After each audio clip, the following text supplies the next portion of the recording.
agradezco mucho sus palabras por esta invitación también a la Asociación de Guías Turísticos y con mucho gusto pues contribuir de alguna manera a que el trabajo de ustedes se haga lo mejor posible. En este caso, el tema de la catedral es un tema muy amplio que ameritaría muchas horas y muchas horas de explicaciones. Específicamente en esta ocasión vamos a hablar de la fachada, que fue el tema de una publicación de hace muchos años que tuve el privilegio de haber hecho por haber estado trabajando aquí como arquitecto residente por más de 12 años en los eventos preparativos para el quinto centenario. Bien, la catedral, como les digo, es un ente arquitectónico muy complejo. Y ustedes tienen que venir a traer a turistas y explicarles cada uno de los detalles, las partes, la historia de este edificio tan importante, no solamente para nuestro país, sino para toda América y finalmente para todo el mundo, porque es un edificio que es un vestigio de lo que podríamos llamar una epopeya de haber venido, de trasladarse hacia aquí, a estas zonas todavía vírgenes y pues la avanzada de la cultura europea hacia esta zona del mundo. La catedral, bueno, haciendo brevemente un resumen, es un templo que se comienza a construir en 1514 y que todavía hasta 1540 no estaba del todo terminada. Pero ya puede decirse que sus naves y sus bóvedas estaban cerradas y que se pudieran hacer oficios, y de hecho la consagración de la catedral es para entonces, aunque las obras continúan en los años siguientes, y de hecho puede decirse que la catedral nunca fue concluida, porque realmente podemos hablar de elementos como la torre campanario y otros muchos elementos que nunca terminaron de hacerse. Tiene la ventaja la catedral con respecto a otros edificios de América en que no fue muy modificada en los siglos siguientes. Así que mucho de lo que vemos hoy día del edificio es el edificio original del siglo XVI, con muy pocas modificaciones en el siglo XVII, y casi cero modificación en el XVIII y de ahí en adelante. Si nos fuéramos a México, pues veríamos que los edificios del siglo XVI se modificaron en el siglo XVII, en el XVIII, y prácticamente ya no queda nada de lo que es la fisonomía del siglo XVI. No pasa esto en nuestra catedral. La obra comienza desde el ábside, o sea, de la parte de atrás de la catedral, donde está el altar, hacia donde miran todos los feligreses, y comienza avanzando hacia el oeste, hasta terminar en una fachada, que es de la que vamos a hablar hoy día. En cuanto al estilo, pues ustedes saben, la catedral comienza a construirse a un estilo gótico tardío, porque realmente este estilo ya era arcaico o un poco obsoleto para ese momento en Europa. Sin embargo, los constructores españoles eran muy expertos en construir a la manera gótica, y estos vienen aquí a América con el mismo criterio, transportan aquí a nuestro país ese concepto de construir al estilo gótico, aunque ya el estilo Renacimiento era el estilo que estaba entrando y que tenía ya desarrollado muchas estructuras, sobre todo en Italia. Este momento es el que toca a la catedral vivir en una transición entre el gótico y el Renacimiento. Y ya para la época en que se hace la fachada, que viene siendo para un poco antes de 1540, pues definitivamente la ornamentación gótica ya había pasado de moda, ya estaban realmente todos los obispos y todos los relacionados con la construcción de la catedral, sabían ya que el Renacimiento era el estilo en boga en ese momento. Y por lo tanto la fachada ya no va a tener elementos góticos, sino que va a ser una fachada renacentista. En España al Renacimiento suele llamársele, o puede decirse que es una variante del Renacimiento, se le llama plateresco en España. Es lo mismo plateresco que de estilo Renacimiento. Podemos decir que el plateresco es la versión española, como se hacía en España, de lo que es el Renacimiento en general. Y como ustedes saben, el Renacimiento es el renacer de las artes clásicas, vuelve a ponerse en boga de nuevo el repertorio clásico, las columnas de tipo griegas y romanas, con estos fustes, con capiteles floridos, con los arcos de medio punto, en contraposición con lo que había del gótico, que eran pues los arcos ojivales y otro tipo de ornamentación. Es muy diferente la ornamentación del gótico que la ornamentación del Renacimiento. Así que lo que tenemos en la fachada es mucho de arquitectura al estilo Renacimiento. Específicamente hablamos del plateresco, porque es más bien el Renacimiento al estilo español. El término plateresco viene del hecho de que se hace en la piedra una ornamentación muy parecida a la que se hacía en la platería. Los plateros en sus bandejas, en sus copas, ponían medallones, hacían estos candelabros muy elaborados, los candelabros. Pues este tipo de elementos, candelabros, copas, medallones, son muy del repertorio que vamos a encontrar en las fachadas. Ustedes ven en la fachada que hay copas, que hay candelabros, columnas tipo candelabro, hay en fin, una serie de elementos que nos recuerdan un poco a la platería. Y por eso es que precisamente se llama plateresco a ese estilo Renacimiento en la versión española. La fachada se construye en varias etapas. De hecho, no es obra de un solo diseñador, de un solo arquitecto, sino que comienza de una forma con un arquitecto, en este caso Luis de Moya, y luego cambia en dos ocasiones más por otros dos arquitectos, y se puede ver realmente la diferencia entre la mano y el pensamiento y el diseño de uno y del otro. Y por eso pues la explicación de la construcción, de los elementos que hay es realmente muy compleja, porque vemos una diferencia entre el pensamiento y el diseño de un tiempo y el pensamiento y el diseño de otro tiempo. Es un proceso, como les digo, que pudo haber tardado solamente la fachada haberse construido pues en unos 15 años, de modo que las partes más viejas son 15 años más viejas que las últimas que se hicieron. Por lo tanto, hay una serie de cambios en la fachada que es un poco parte de su fisonomía actual. Bien, vamos a ver unas imágenes en este PowerPoint para ir sobre ellas hablando un poco de la fachada. En cuanto a la geometría, ustedes saben, la geometría es el arte de la medida y del dibujo. Cuando uno hace un plano y un diseño, uno trata primero de hacer un diseño.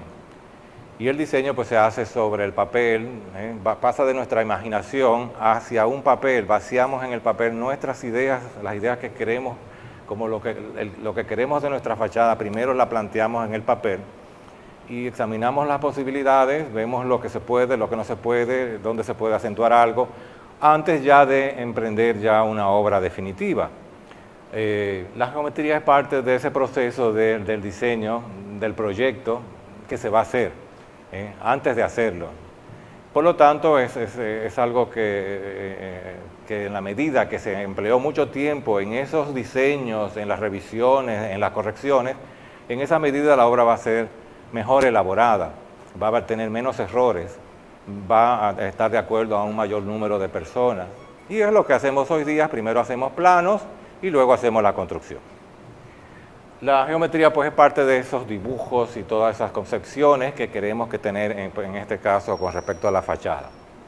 Bien, en el término de lo que es la fachada, que es un área de unos 15 por 15 metros, 15 metros de ancho por algo de más de 15 metros de alto, es una especie de cuadrado en el cual vamos a ubicar las puertas, vamos a ubicar arcos, vamos a ubicar ventanales, ornamentaciones, vamos a ubicar unos contrafuertes. Hay una serie de elementos que vamos a ubicar allí.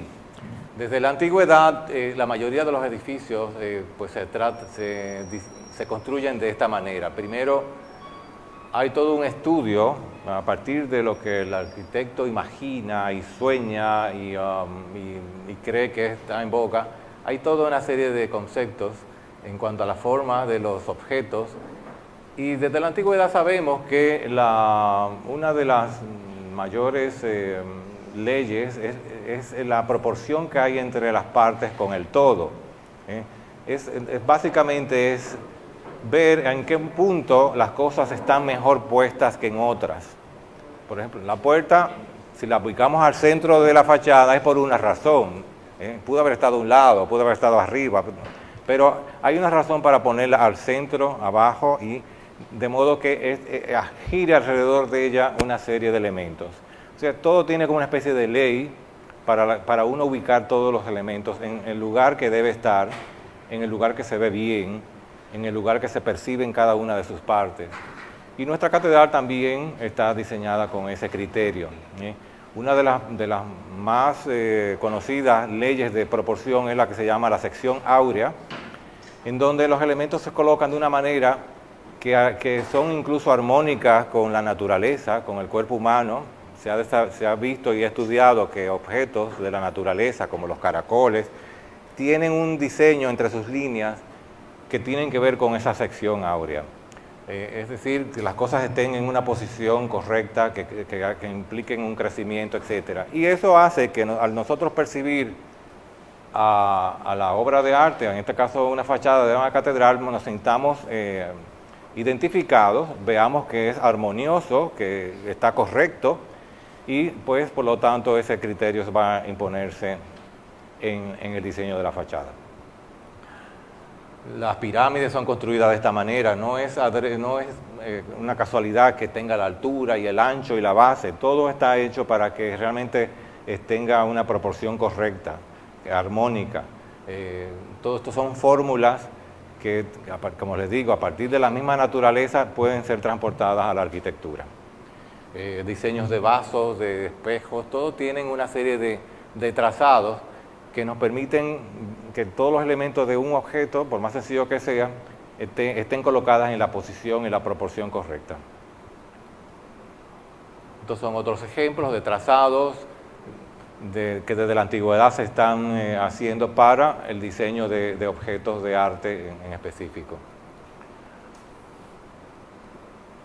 En el caso de nuestra fachada, pues vamos a ver que parte de una especie de gran rectángulo en el cual tenemos de base el doble que lo que tenemos de alto, y que podemos trazar incluso un gran triángulo, y a partir de esta retícula pues comenzar a colocar elementos. En cuanto a la entrada principal, el vano por donde nosotros entramos, vamos a ver que resulta que es que a partir de esta recta pues se traza este arco, que a partir de esta recta se traza este arco, y que ese ancho es exactamente el ancho que tiene la puerta ahora mismo en la catedral. A partir de ahí una serie de otros trazos y otros trazos van ubicando todos los otros elementos de la fachada. Otros trazos para la altura de la entrada, otros trazos para las arquivoltas que indican las ventanas que están arriba, los arcos abocinados estos. Y vamos viendo cómo van apareciendo una serie de elementos que nos van a configurar ya una idea básica de lo que es la fachada de la catedral, del diseño que tiene. Es decir, que esto se ha conseguido en base a una serie de proporciones que son armónicas, que son correctas, igual que como se hicieron las pirámides y se hicieron las grandes construcciones de la arquitectura universal. A partir de estos dibujos, pues ya se va pensando en una ornamentación, que en este caso pues al estilo plateresco, con elementos clásicos, columnas, arcos, molduraciones, medallones, etc. Luego pues básicamente en el término de qué poner allí, vamos a tener varios tipos de objetos. En primer lugar tenemos los objetos de orden religioso, porque siendo como es nuestro edificio un templo, pues lo que hay en las fachadas de un templo son objetos religiosos que nos hablan de la liturgia, nos hablan de los santos, de la Virgen, nos hablan de todo lo que hay que saber sobre la religión, en este caso católica y cristiana. Recuerden ustedes que en las fachadas de los edificios desde la Edad Media eran como una especie de libro abierto. Las personas normalmente no sabían leer, no tenían acceso a los libros, pero sí asistían cada domingo a la iglesia y al entrar ellas veían un tipo de objeto, una representación, que hay un bautismo, y comienza a enterarse de esta manera, con esa pequeña escena del bautismo, que en qué consiste eso, y es la fachada en sí también un término, un objeto para que se aprenda y se adoctrinen los que asisten a las iglesias. Se le explican sobre esa imagen, en qué consiste cada pasaje que se está representando. Por lo tanto, pues vamos a tener aquí muchos objetos que en el término de lo que es la iconografía, que se refiere a los objetos, a las imágenes que están representadas en el lugar, pues la iconografía nos va a explicar un poco el significado de cada una de esas figuras que vemos en la fachada. En el caso de los estribos, vemos que hay una serie de ornamentaciones de la cual, pues, en términos genéricos hablamos que son monstruos, que son híbridos, que son quimeras, objetos mitológicos, etc. En general, como ustedes saben, estos objetos no son inventos aquí en nuestra catedral. Desde la antigüedad tenemos figuras muy enigmáticas, como la misma esfinge, un león con una cabeza humana, o estos leones que están frente a los templos egipcios, y otras figuras mixtas, monstruosas, extrañas, que un poco nos indican que el sitio al que vamos a acceder, el sitio que tenemos enfrente de nuestro, es un sitio sagrado. Es una especie de guardián que trata de decir, aquí estamos nosotros, y no entra a nuestro espacio interior una persona que no esté preparada.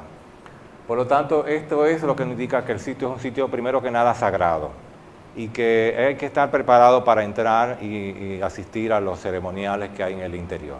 Aquí vemos los estribos, allá arriba donde están, y hay también otras figuras por el estilo en otras partes, con estas figuras híbridas. En la parte de los arcos abocinados, que son una muy interesante diseño, porque tiene muy pocos paralelos en la arquitectura mundial. Este tipo de arco que se abocinan entre sí en el medio, pues no hay muchas cosas parecidas a estas, déjenme decirles, sino que usualmente se abocinan hacia los dos en paralelo, pero no hacia un punto central. Así que bueno, es un diseño muy interesante. Están decorados con ese repertorio tipo plateresco, tienen copas, tienen florones, tienen candelabros con llamas, etcétera. Todos esos casetones tienen ese tipo de ornamentación, como hablamos hace un rato, plateresca, que son muy características del estilo. Aquí vemos algunos detalles, muchas flores. El tema de las flores lo explicaremos por la advocación de la Virgen, de la catedral, que está dedicada a la Virgen María. Bien, el proyecto catedral pues, fue un proyecto muy ambicioso que pretendió, a partir de aquí, preparar a la catedral en su conjunto, no solamente la fachada, sino el edificio, para la celebración del quinto centenario en el año 1992. Y bueno, hubo muchos estudios y luego finalmente se hizo la restauración. Estas son las fachadas como estaban antes de la intervención. Faltaban esculturas, algunos relieves que se habían perdido de la fachada por distintas razones. Una de ellas, por ejemplo, en el caso de los emblemas heráldicos, es decir, los escudos que representaban a las autoridades españolas, al emperador, al rey, etc. Estos habían sido borrados por los haitianos, lógicamente porque querían decir que ya esto no era un territorio español, sino que era un territorio haitiano. Y por lo tanto esos escudos fueron borrados de nuestra fachada por una orden de Boyer en 1830, y no solamente de nuestra fachada, sino de muchas casas coloniales donde habían escudos nobiliarios de las familias españolas. Así que pues esa parte se borró, algunos elementos no estaban, y hubo que hacer un estudio muy minucioso de todo lo que faltaba en la fachada para tratar de reponerlas en el lugar y que se volviera a tener la lectura completa de lo que la fachada quería decir. Aquí vemos ya cómo terminó la restauración. Esto era antes, así estaba, y luego pues así se completó con los escudos, se completó el escudo central con el águila bicéfala que faltaba. Y bien, son esos elementos, por ejemplo, los elementos heráldicos. Al centro, arriba, teníamos una placa oval donde estaba el escudo de Carlos V, que era la autoridad en el momento de la catedral. Y lógicamente el escudo, la parte oval del escudo, esta partecita de aquí existía totalmente, pero todo esto se había picado y roto, según la orden de Boyer. Y entonces, pues, habían huellas, habían rastros, elementos que un poco nos indicaban cómo era realmente el escudo completo. Y efectivamente, como pasa en muchos escudos del emperador, pues tenía esa águila bicéfala que era típica de sus emblemas heráldicos, y la corona, etcétera, y finalmente pues se hizo la propuesta de reponer estos elementos allí. Acompañaban al escudo siempre estos dos paneles de aquí abajo, son también complementarios al emblema del emperador, es decir, estos son emblemas que heráldicos se llaman, representan escudos de las autoridades políticas que dominan el territorio. En este caso son las armas del emperador Carlos V. Vamos a tener que en la parte de abajo de la fachada, como representación de quién es el sustento de la iglesia, pues se ponen a los 4 evangelistas. Los 4 evangelistas, el evangelio es la base de la iglesia. A través de los evangelios es que la iglesia se desarrolla, se establecen sus dogmas, etc. Y se ponen aquí abajo precisamente los 4 evangelistas, San Lucas, San Juan, San Mateo y San Marcos, en la parte de abajo de la fachada. Estos elementos de aquí son esculturas que representan a cada uno de los evangelistas. La ornamentación muy elaborada que tienen las esculturas alrededor de ellos. Encima de ellos pues tenían como una especie de concha y encima como una especie de templete. Cada uno tiene un templete diferente y cada uno significa las distintas iglesias importantes en la tierra. El templo de Jerusalén, el templo de San Pedro en Roma, etc. Tratan de representar las grandes iglesias de la humanidad en la humanidad. Y debajo de ellos pues las esculturas de los evangelistas. Otros elementos ornamentales que rodean a las esculturas pues son estas. De hecho, pues estas esculturas también habían desaparecido con el tiempo. Hay una cosa mítica que habla de que Drake las destruye, que eran de bronce, etc. Básicamente podríamos decir que las esculturas nunca fueron de bronce, pero porque este es un material que realmente no debe ponerse en una fachada. Por el óxido del bronce da una mancha verde espantosa que es muy difícil de quitar, y si hubieran sido de bronce hubieran estado la mancha ahí. Sí hay una pequeña mancha en donde había una especie de espiga, la escultura era de piedra y tenía una espiga para ponerse en su lugar, y ahí hay una pequeña mancha que indica que sí, la espiga era de bronce, pero no la escultura completa.